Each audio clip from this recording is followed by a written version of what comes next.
আজকে মৃত্যুদণ্ডপ্রাপ্ত পলাতক আসামি হাসিনাকে যারা আশ্রয় দিয়েছে, হাতির উপরে গুলি করে ভারতে পালিয়ে যাওয়ার সুযোগ যারা দিয়েছে, তারা বাংলাদেশের নির্বাচনকে সুষ্ঠু করতে দেবে না। প্রধান নির্বাচন কমিশনার সাহেবের বক্তব্যে সবাই নিন্দা করেছেন। কি করে আপনি বলতে পারলেন এটা বিচ্ছিন্ন ঘটনা? প্রকাশ্য দুপুরে গুলিবিদ্ধ করা কখনো বিচ্ছিন্ন ঘটনা হতে পারে না। আমি স্বরাষ্ট্রমন্ত্রীকে আজকে বলেছি, গতকালকে বলেছি, স্বাধীনতার 54 বছরে আপনারা মানুষের জাতিসত্তার জনগণের নিরাপত্তার জন্য একটি গোয়েন্দা তথ্য দিয়েও সাহায্য করতে পারেননি। তার উপর আক্রমণের 2-3 দিন আগের থেকে সে বলছে আমার জীবনের নিরাপত্তা নেই, আমি নিরাপত্তাহীনতায় ভুগছি, আমি গুলিবিদ্ধ হতে পারি, আমার দুঃখ নেই, আমি গুলিবিদ্ধ হলে তোমরা বিচার করো, আমার ছেলেটাকে তোমরা দেখে রেখো। এত বড় কথা বলা মিডিয়াতে, সোশ্যাল মিডিয়াতে, ইন্টেলিজেন্স সবাই জানার পরেও তার নিরাপত্তায় গোয়েন্দা সংস্থা কি ব্যবস্থা গ্রহণ করেছে? ওসমান হাদির আশু আরোগ্য কামনা করি। হায়াতের মালিক আল্লাহর কাছে আমরা মুনাজাত করি, আয় আল্লাহ, বাংলাদেশের মানুষের জাতীয় স্বাধীনতা সার্বত্ব আপনাদের আমাদের মূল্যবোধের জন্য আজকে হাদির সবচেয়ে অনিবার্য প্রয়োজন। আল্লাহ, তুমি আমাদের ওসমান হাদির নেক হায়াত দিয়ে তুমি তাদেরকে আমাদের মাঝে ফিরিয়ে দাও। যে আওয়ামী লীগ তো বিদায় নিয়েছে, ইলেকশন করতে পারবে না, অন্য কোন দলকে আওয়ামী লীগ বানিয়ে ক্ষমতায় আনা যায় কিনা এই স্বপ্ন আমরা পূরণ করতে দেব না।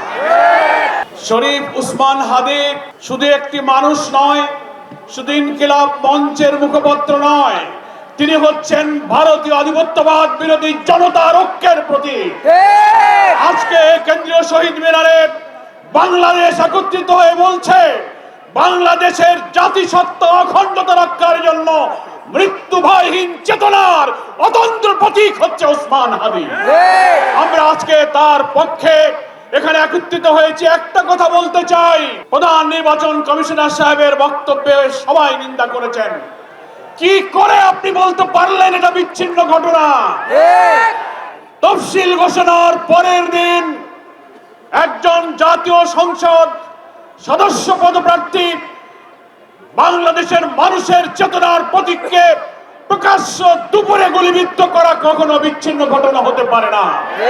আপনি বাংলাদেশের মানুষের সংস্কৃতি, জাতিসত্তা, মূল্যবোধ সম্পর্কে যদি ন্যূনতম ধারণা থাকে, তাহলে বুঝতে হবে বাংলাদেশকে ভারতের করদ্রাজ্য যারা বানাতে চায়, আমাদেরকে যারা সেবাদাস বানাতে চায়, এই দেশকে গ্রাস করার পরিকল্পনার অংশ হচ্ছে হাদির উপরে আক্রমণ। এটা বিচ্ছিন্ন নয়, এটা একটা প্যাকেজ প্রোগ্রাম। আমি বিস্মিত।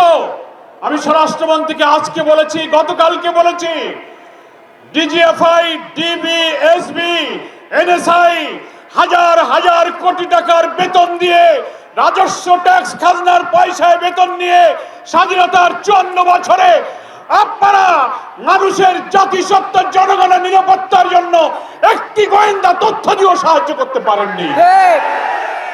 তা না হলে তার উপর আক্রমণের 2-3 দিন আগের থেকে সে বলছে আমার জীবনের নিরাপত্তা নেই, আমি নিরাপত্তাহীনতায় ভুগছি, আমি গুলিবিদ্ধ হতে পারি, আমার দুঃখ নেই, আমি গুলিবিদ্ধ হলে তোমরা বিচার করো, আমার ছেলেটাকে তোমরা দেখে রেখো। এত বড় কথা বলা মিডিয়াতে, সোশ্যাল মিডিয়াতে, ইন্টেলিজেন্স সবাই জানার পরেও তার নিরাপত্তায় গোয়েন্দা সংস্থা কি ব্যবস্থা গ্রহণ করেছে?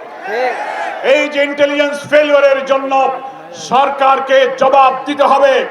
আমি এই কথা বলে শেষ করতে চাই, মাননীয় প্রধান উপদেষ্টা, আপনার দায়িত্ব নেবার পর যতগুলো হত্যাকাণ্ড ঘটলো জুলাই এবং ফ্যাসিবাদ বিরোধী আন্দোলনের সাথে আমরা যারা ছিলাম, তাদের উপর যে আক্রমণ হলো, আপনি বারবার জাতীয় ঐক্য অটুট রাখতে বলেছেন, জুলাইয়ের চেতনাকে ধরে রাখতে বলেছেন। সেটা তো আমরা করছি, আমরা ঐক্যবদ্ধ, কিন্তু আপনার সরকার ব্যর্থ হয়েছে এই কারণে যে আপনি একটাও ফ্যাসিবাদের অস্ত্রধারী ধর্ষকদেরকে গ্রেফতার করতে পারেননি। আমরা আজকে দাবি জানাতে চাই, রাজধানী ঢাকা থেকে বাংলাদেশের গ্রামে গঞ্জে, শহরে, নগরে, বন্দরে, প্রত্যেকটি থানায় আপনার পুলিশ অফিসাররা জানে সশস্ত্র আওয়ামী অস্ত্রধারী কারা, তাদের তালিকা থানায় আছে, অবিলম্বে তাদেরকে গ্রেফতার করুন। আমরা জুলাই যোদ্ধা আমাদের প্রিয় ভাই ওসমান হাদির আশু আরোগ্য কামনা করি। হায়াতের মালিক আল্লাহর কাছে আমরা মুনাজাত করি, আয় আল্লাহ, বাংলাদেশের মানুষের জাতীয় স্বাধীনতা সার্বত্ব আপনাদের আমাদের মূল্যবোধের জন্য আজকে হাদির সবচেয়ে অনিবার্য প্রয়োজন। আল্লাহ তুমি আমাদের ওসমান হাদির নেক হায়াত দিয়ে তুমি তাদেরকে আমাদের মাঝে ফিরিয়ে দাও। আজকে ইনকিলাব মঞ্চের সঙ্গে বাংলাদেশ এসে দাঁড়িয়েছে। মনে রাখতে হবে নির্বাচনকে বানচাল করার প্যাকেজ প্রোগ্রামের মধ্য দিয়ে এই দেশকে ভারতীয় আধিপত্যবাদের করদ্রাজ্য বানানোর এই চেষ্টা আমরা কখনো সফল হতে দেব না। আজকে মৃত্যুদণ্ডপ্রাপ্ত পলাতক আসামি হাসিনাকে যারা আশ্রয় দিয়েছে, হাতির উপরে গুলি করে ভারতে পালিয়ে যাওয়ার সুযোগ যারা দিয়েছে, তারা বাংলাদেশের নির্বাচনকে সুষ্ঠু করতে দেবে না।